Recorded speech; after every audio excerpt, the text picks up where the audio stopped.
So, lesson number 3, that life is pain management.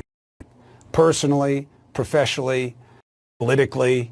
Now, one of my big shots up said to me, so your message tonight is that life and then it ends? No. Exactly the opposite.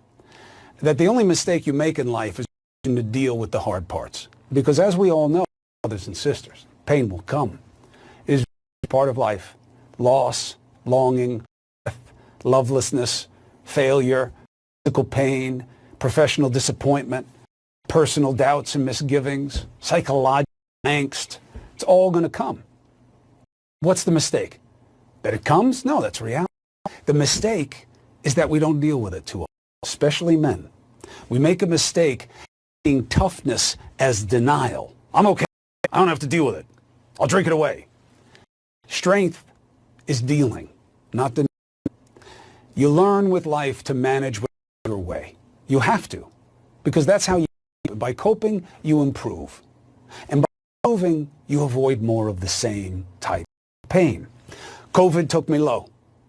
In those moments, I had to confront not fever, but flaws, the truth about myself, what I had done, what I had not done.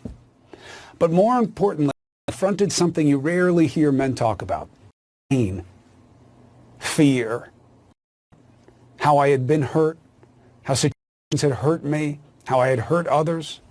Men rarely say they are hurt or were hurt by anything other than like a tiger. But emotional hurt scars deepest, drives addiction, bad behaviors.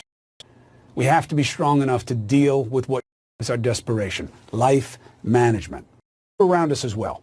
We have a president who would never had to ask God for forgiveness. He won't admit he won't admit what has to be done in a pandemic. He won't admit systemic racism. Why? Because he doesn't know how to manage negativity. He doesn't know how to manage pain except through denial. And it's a mistake, it's a weakness. Hear the truth. You must deal with what disappoints. You've referred to people with a capacity for pregnancy. Would that be women? Many women, cis women, have the capacity for pregnancy. Many cis women do not have the capacity for pregnancy. There are also trans men who are capable of pregnancy, as well as non-binary people who are capable of pregnancy. So this isn't really a women's rights issue.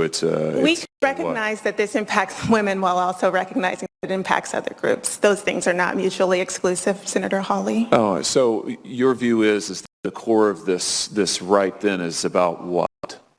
So I want to recognize that your line of questioning is transphobic, and it opens up trans people to violence by not recognizing that. Wow, you're saying that I'm opening up people to violence by asking whether or not women are the folks who can have pregnancy? So I want to note that 1 out of 5 transgender persons have attempted suicide.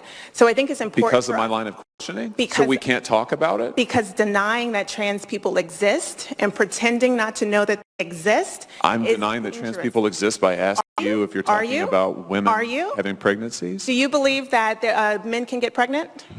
No, I don't think women can get pregnant. So you're denying that trans people exist? And that leads to violence? Is this how you run your classroom? Are students allowed to question you? Absolutely. Or are they also treated like this? No, they're told that they're opening up people to violence. Have a good time in my class. You should join. Oh, I bet. You might learn a lot.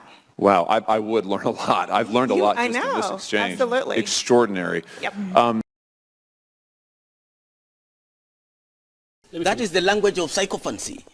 That is a language of people who are used to handouts, who want to defend someone. But the issues here we are raising, the thermometer for psychophancy in this country is in you. And by the way, Kutuny, you cannot even utter a word of Murkomen or any person being psychophone of William Ruto. Because William Ruto picked you from dust, my friend, when you were selling Maca and made you who you are.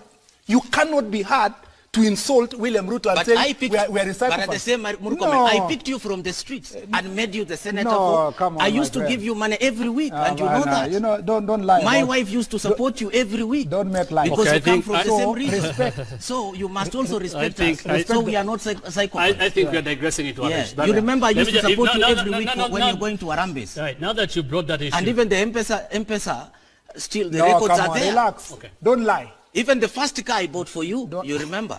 The Harrier that you used to campaign.